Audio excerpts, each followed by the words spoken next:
කලින් එක නේද පොඩ්ඩක් මක් නෑ දැන් ඉතින් aggregate supply එක total money value of goods and services produced in an economy in the year supply එක කියන්නේ නිෂ්පාදනය කරන goods and services වල money value එක තමයි aggregate supply කියලා හඳුන්වන්නේ. මේක විස්තරයක් ඒක depend වෙනවා income එක depend වෙනවා capital එක always fixed short term එක ගැන මේ කතා කරන්නේ number of labor employments technology එක fixed labor එක විතරයි වෙනස් වෙන්නේ අනිත් ඒවා fixed capital එකයි technology එකයි fixed labor එක වෙනස් වෙනවා කියලා තමයි මේ කියන්නේ aggregate supply එකේදී concept of AS curve මේ උඩ කියප එක තමයි number of labor employment price level එක AS තීරණය වෙන එක Keynesian equilibrium එකේදී plan කරපු aggregate expenditure equal current output AD සහ AS equilibrium එක තමයි මේ කියන්නේ AD මේක expenditure කියන්නේ current output කියන්නේ AS ඒක capital output එක වැඩි නම් inventory වැඩි වෙන්නයි ඕනේ inventory වැඩි ඒ කියන්නේ අපේ supply එක වැඩි වියදමට වඩා ඒ කාරණේ තමයි කියන්නේ Keynesian equilibrium can occur less full employment out of labor ඒ කියන්නේ classical theory වල full employment එක කේදි තමයි equilibrium එක වෙන්නේ Keynesian theory වලට full employment එකක් අදාළ නැහැ ඕන තැනක equilibrium එක සිද්ධ වෙන්න පුළුවන් principle of effective demand AD සහ AS සමාන වෙනවා equilibrium national income is called effective demand එක හැදෙන හැටි සහ මේ consumption function එක එකට investment සීඩ 9 රජයේ මැදිහත් වීමක් නෑ මේකේ two sector economic කතා කරන්නේ සීඩ 9 aggregate expenditure එක සහ income එක මේ AD මේ AS ඒ කියන්නේ AS කියන්නේ Yමයි ඒ දෙක අතර equilibrium එක ඇති වෙන income level එක හඳුන ගන්නවා.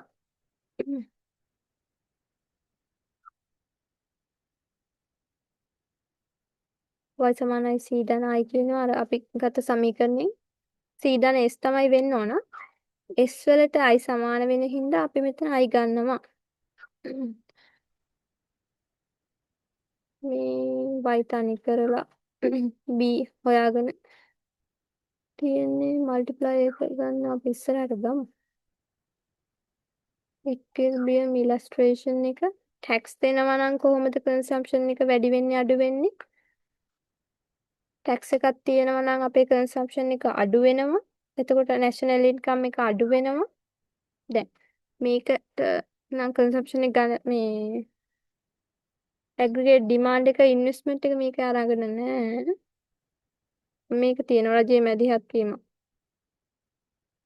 දැන් C ධන I ධන G රජයේ මැදිහත් three sector economic එකේදී tax එකක් ගැහුවා මොකද වෙන්නේ C එක අඩු වෙනවා. එතකොට දැන් මෙහෙම තියෙන එක C එක අඩු වෙනවා කියන්නේ මෙතෙන්ට එනවා නම් equilibrium level එක national income එක අඩු වෙනවා. මන් දන්නේ තේරෙනවද කියලා පොඩ්ඩක් ලයික් එකක්වත් දාන්න මේ තේරෙනවද නැද්ද කියලා පොඩ්ඩක්. four sector model එකට යනකොට extreme name තමයි. ඒ කියන්නේ export සහ import ගලපන්න තියෙන්නේ. aggregate demand කියන්නේ y. එතකොට C ධන I ධන G ධන X සමානයි C ධන S ධන T ධන M. එතකොට C ට C කැපුණාම I ධන G ධන X සමානයි S T M. consumption function එක දන්නවා A ධන BYD. එතකොට වැය කළ හැකි ආදායම YD කියන්නේ Y ධන T රජයේ මැදිහත් වුණාම අපේ වැය කළ හැකි ආදායම අඩු වෙනවා. එතකොට ඉන්කම් එක C ධන I ධන G x ඍණ M වැය කළ හැකි ආදායම අපි ආදේශ කරනවා YD සමානයි Y ඍණ T කියලා. ඉතුරු ටික එහෙමම ලියා ගන්නවා I ධන G ධන x ඍණ M x ඍණ M අපි කියන්නේ සුද්ධ අපනයන x ඍණ M xn කියන්නේ ඒක net export. ඊට පස්සේ මේක සුළු කරලා ගන්නවා by bt igx xn. එතකොට y අපි තනි කරගන්න by මෙහාට ගත්තාම එක ඍණ b a ධන I ධන g ධන ඍණ bt x ඍණ n එක්කිරන් මේක අපි බෙදුවොත් මේ පැත්තට එනකොට ඒක බෙදිලා එන්නේ. බෙදිලා එනවා එක ඍණ එක යට එක ඍණ b අනිත් autonomous expenditure ටික. ඒ කියන්නේ ආදායමේ බලපෑමක් නැතුව expenditure ටික. මේ post sector economy එකේ equilibrium එක තීරණය වෙන හැටි. equilibrium එක ඇති වෙන්න full employment level එකක් ඕනේ නැහැ. නිකන් ඇති වෙන්නත් පුළුවන් කියලා කියන්නේ. ඉතුරු ටික නම් අපිට උගන්වන්න නෑ. ඒක හින්දා මම ඉතුරු ටිකට යන්නම්. multiply එක. multiply එකත් අර ඉස්සෙල්ලා කතා කරපු ගාන වගේමයි. AD සමානයි C ධන I. A සමානයි C ධන S. AD සමානයි AS නම් I සමාන S. C ට C කැපුණාම I සමානයි S ඉතුරු වෙන්නේ. ඒකෙන් ගන්න මේ multiply එක හොයන හැටි අපි ඉස්සරහට කතා කරමු. මේකේ නම් කිසිම මේ දන්නේ මට ඒක තේරෙන්නේ නැහැ මේ කැලේ consumption එක එහෙම ගත්තේයි කියලා.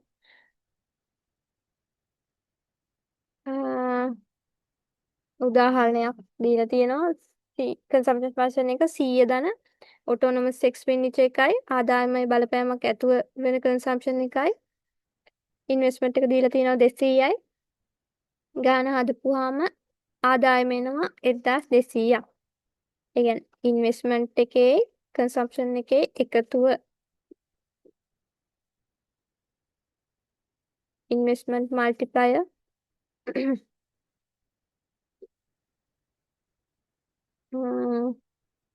C y සමානයි C ධන S නම් ඒක ඩෙල්ටා වලින් බෙදපුවාම C බෙදෙනවා ඩෙල්ටා C වලින්. අන්න ඒ වගේ වුණාම මේ ටික කැපිලා ගියොත් ඉතුරු වෙන්නේ ඩෙල්ටා y සමානයි ඩෙල්ටා C ධන ඩෙල්ටා I උඩ කැලේ ටික කැපුණා. එතකොට C සමානයි A ධන B y D නම් autonomous consumption එක change වෙන්නේ නැත්නම් income එකත් එක්ක අපි ගන්නේ B විතරයි නම් ඩෙල්ටා y මේක එහාට ගන්නවා. එතකොට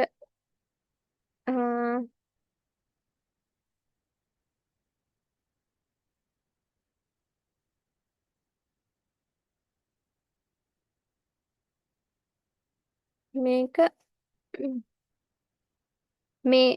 මේ B ඩෙල්ටා y කියන එක මෙහාට ගත්තාම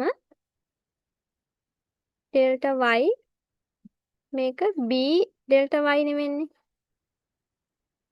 එතකොට ඩෙල්ටා y වලට එකක් ඉතුරු වෙනවා. ඩෙල්ටා y ඉස්සරහට ගත්තොත් එක ඍණ B තමයි ඉතුරු වෙන්නේ. මෙන්න ඒක කියන්නේ මේ ඩෙල්ටා I. එතකොට මේකෙන් බෙදුවොත් මේක මෙහාට එනකොට බෙදිලා එනවා ඩෙල්ටා y. එතකොට මල්ටිප්ලයි එක ගන්න එහෙම.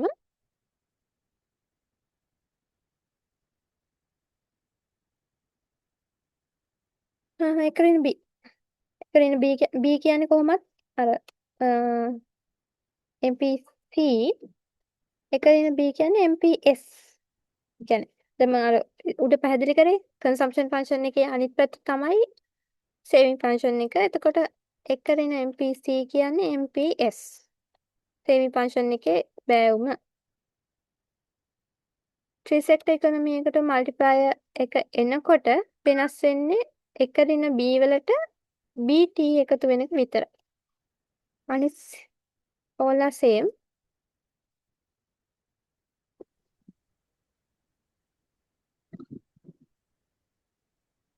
මේක තේරෙන්නේ නැත්තම් පොඩ්ඩක් කියන්න.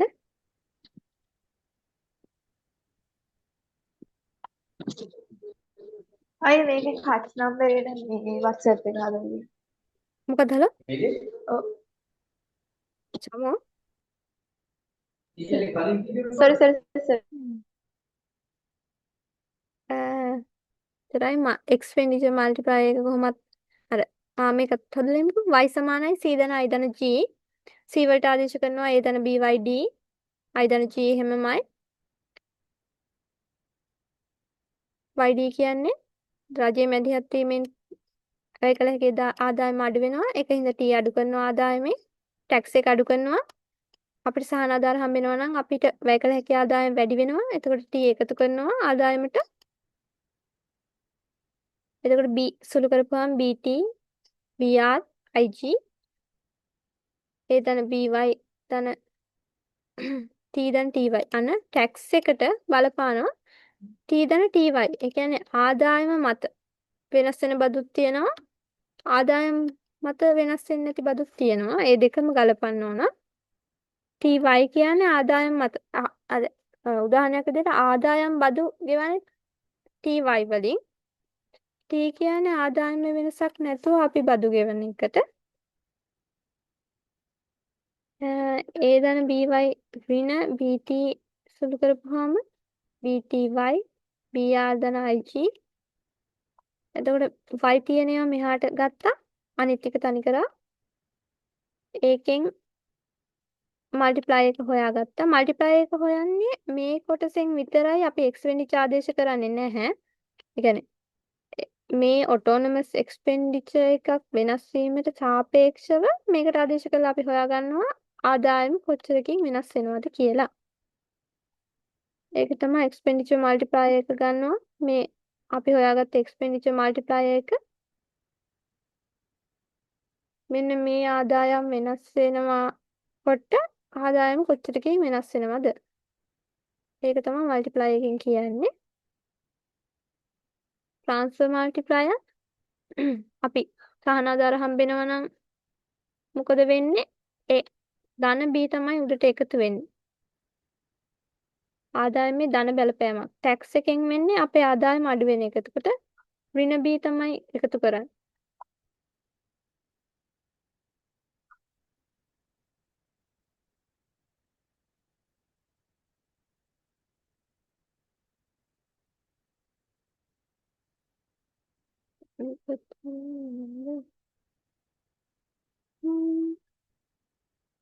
මේ ෆෝර් සෙක්ටර් ඉකොනොමි එකේදී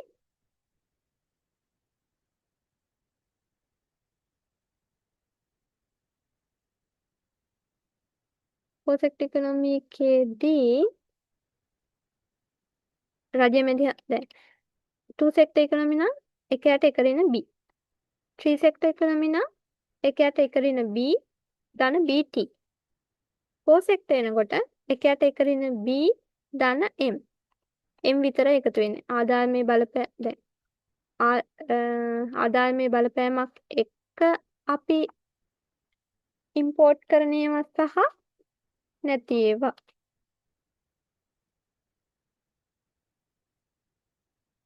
MPC එක වැඩි නම් රාජ මල්ටිප්ලයි එකක් එන්නේ කියන්නේ B එක වැඩි කියන්නේ 2 සෙක්ටර් ඉකොනොමි එකේ නම් යට එක කොහොමත් එක යට ගත්තොත්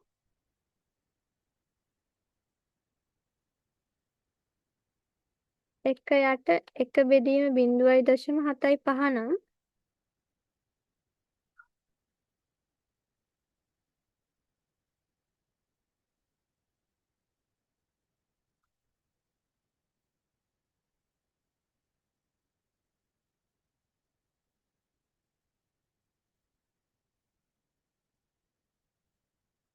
බිංදුව දශම 7.5 නම් එක බෙදීම 0.25 તો දැන් මේකේ MPC එක 0.8යි නම් එක බෙදීම 0.8 කියන්නේ එක බෙදීම 0.2 එතකොට අපිට MPC එක වැඩි කියන්නේ මල්ටිප්ලයර් එක වැඩි වෙනවා.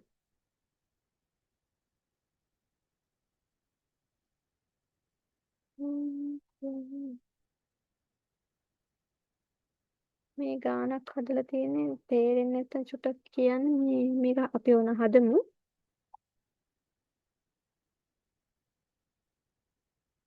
මල්ටිප්ලයර් එක ගැන කතා කරනවා. change autonomous expenditure එක වෙනස් වීමට සාපේක්ෂව aggregate income එක කොච්චරකින් වෙනස් වෙනවද කියලා තමයි මල්ටිප්ලයර් එකෙන් කතා කරන්නේ. මේ අර කතාවමයි කියන්නේ MPC එක B එක වෙනස් වෙන වැඩි වෙනවා නම් ලොකු මල්ටිප්ලයර් එකක් හැදෙනවා. real world scenario අරන් තියෙනවා. business cycle එක ගැන කතා කරනවා. ව්‍යාපාර චක්‍ර ගැන කේනිසියන්.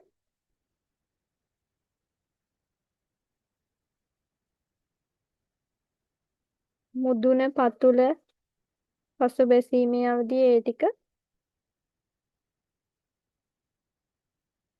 දැන් ඩවුන්ටර්න් නම් රෙසිෂන් එක අවපාතයක් තියෙනවා. එතකොට ව්‍යාපාර වලට හොඳ නැහැ. ඉන්වෙස්ට්මන්ට් අඩු වෙනවා. ඒ කියන්නේ ඉන්ෆ්ලේෂන් එක වැඩි, රිසෙෂන් අවපාත තත්ත්වයකදී එතකොට අපි ඉන්වෙස්ට් කරන එක අඩු කරනවා. සහ රිසෙෂන් එක තමයි ඩවුන්ටර්න් කියලා හඳුන්වනවා කියන්නේ. එතකොට ආර්ථික අප්වර්ඩ් එකක් නම් ඉන්වෙස්ට්මන්ට් එක වැඩි කරනවා, ඉන්ෆ්ලේෂන් එක රේට් එක අඩුයි.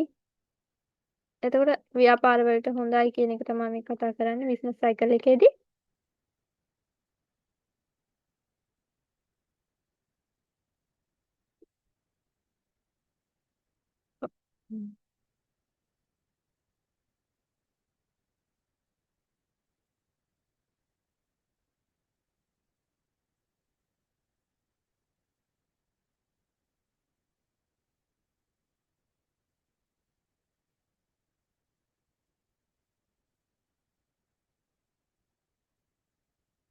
ව්‍යාපාර චක්‍ර ලික්විඩිටි ප්‍රිපරන්ස් එක ඉන්ටරෙස්ට් රේට් එකේ ඉන්ටරෙස්ට් රේට් පේමන්ට් ෆෝ මනි අපි කතා කරේ. මනි එකට පේමන්ට් එක තමයි ඉන්ටරෙස්ට් රේට් එක. මනි වල ඔපචුනිටි කොස්ට් එක තමයි ඉන්ටරෙස්ට් රේට් එක කියලා හඳුන්වන්නේ. ඒ කියන්නේ දැන් අපි කන්සම්ප්ෂන් කරන්න මනි එක තියාගන්නවා නම් ඉන්වෙස්ට්මන්ට් කරන එකේ ඉන්ටරෙස්ට් රේට් එක අපිට නැති වෙනවා. මනි වල ඔපචුනිටි කොස්ට් එක තමයි ඉන්ටරෙස්ට් කියන්නේ. මනි වලින් කැල්කියුලේට් කරනවා කියනවා. ඊට පස්සේ කතා කරන්නේ මනි ඩිමාන්ඩ් එක ගැන. ලික්විඩිටි ප්‍රිපරන්ස් ද්‍රව්‍යශීලතා වර්ණය ගැන කතා කරනවා. ට්‍රාන්සැක්ෂන් මෝටිව් සහ ප්‍රිකෝෂන් කියන්නේ ගනුදෙනු චේතනාව සහ ආරක්ෂණ චේතනාව අතර ඒ කියන්නේ ඇක්ටිව් කියලා හඳුන්වනවා ඩිමාන්ඩ් එක. ඇක්ටිව් කෑෂ් බැලන්ස් එකක්. ඒ කියන්නේ දැන් අපි ගනුදෙනු කරන්න එවෙලේ සල්ලි තියාගෙන ඉන්නවා. ආරක්ෂණ චේතනාවෙන් එවෙලේ මුදලින් කරන්න සල්ලි තියාගෙන ඉන්නවා. ඒක තමයි ඇක්ටිව් කියලා හඳුන්වන්නේ. ඒ කියන්නේ ට්‍රාන්සැක්ෂන් එක එවෙලේ කරගන්න අපි මුදල් තියාගෙන ඉන්නවා. ලික්විඩිටි ප්‍රිපරන්ස් එක කියන්නේ ඒකනේ මුදල් වශයෙන් ළඟ තබා ගැනීමනේ. එතකොට ඇක්ටිව් කියලා හඳුන්වන්නේ ඒකයි. අයිඩියල් කියන්නේ ස්පෙකියුලේටිව් මොටිව් වලදී වෙන්නේ අනාගතයේ ඉන්ටරෙස්ට් රේට් එක වෙනස් වීමට සාපේක්ෂව අපි ආයෝජනය කරනවද නැද්ද කියලා. ආයෝජනය කොහොමද? දැන් අපි ආයෝජනය කරොත් අපිට ඒක මේ හැම වෙලෙම වෙනස් කරගන්න බෑ. ස්ථාවර තැන්පතුවක් දැම්මොත් ඔයා ඒක හැම වෙලෙම වෙනස් කරන්න බෑ. ඒක හින්දා තමයි අයිඩියල් කියන්නේ. ඉන්ඇක්ටිව් කියලාත් හඳුන්වනවා. ඇක්ටිව් සහ ඉන්ඇක්ටිව් ට්‍රාන්සැක්ෂන් මෝටිව් ගැන කතා කරොත් පර්සනල් ඉන්කම් සහ බිස්නස් ටර්නෝවර් එක ගැන කතා කරනවා. ඩිපෙන්ඩ් ඔන් ට්‍රාන්සැක්ෂන් මෝටිව් එක. ධන සම්බන්ධයක් තියෙන. ඒ කියන්නේ ආදායම වැඩි නම් අපිට ගනුදෙනු චේතනාවෙන් මුදලට කරන ඉල්ලුම වැඩි.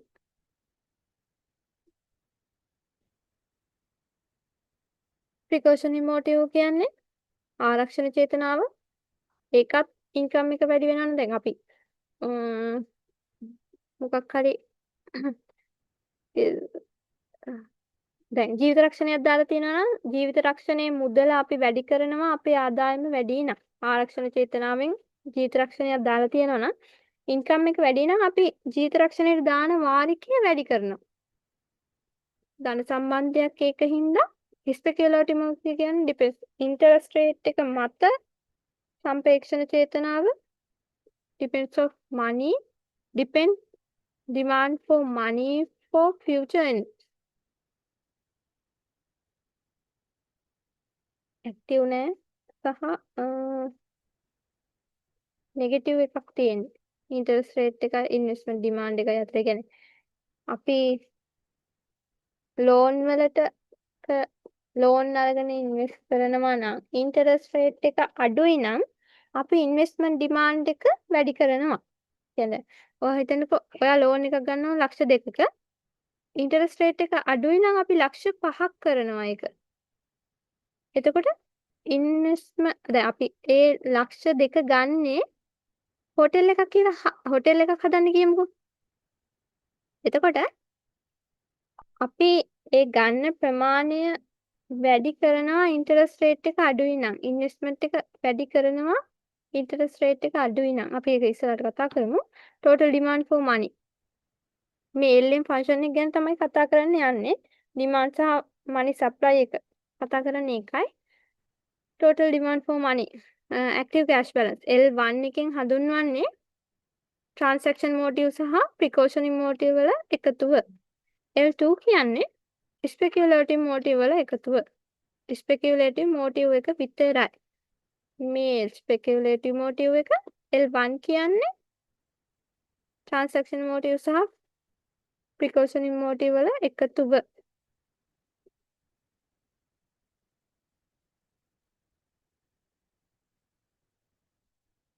මේ දෙක MS සම්බන්ධ කරලා L හදලා තියෙන හැටි සහ change demand supply money එක වෙනස් වීමට සාපේක්ෂව කොහොමද liquidity එක වෙනස් වෙන්නේ කියලා liquid trap කියන්නේ interest rate එක අඩු වුණොත් අපි investment කරන ප්‍රමාණය අඩු වෙනවා කියන එක තමයි liquid trap එකකින් හඳුන්වන්නේ මේක නම් just read criticism තියෙනවා liquid reference එකේ real fact නෙක්කොත් ඇත්ත සාධක සලකා බලන්නේ නැහැ example එකක් වෙන්නේ less effect supply side supply එක ගැන කතා කරන්නේ නැහැ money demand එක ගැන විතරයි කතා කරන්නේ two asset model limit analyzing monetary influence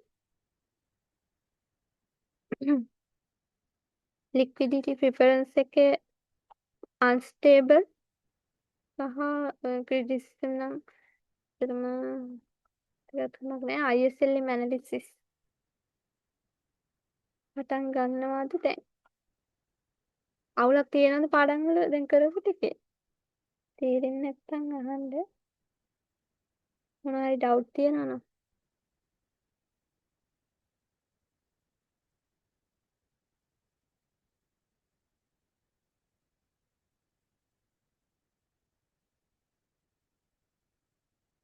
ISLM කියන්නේ දැන් අපි කතා කරේ ප්‍රොඩක්ෂන් මාකට් එකයි මනි මාකට් එකයි සම්බන්ධ කරලා ඉක්විලිබියම් එකක් හදාගන්න එකට තමයි අපි ISLM ඇනලිසිස් කියන්නේ.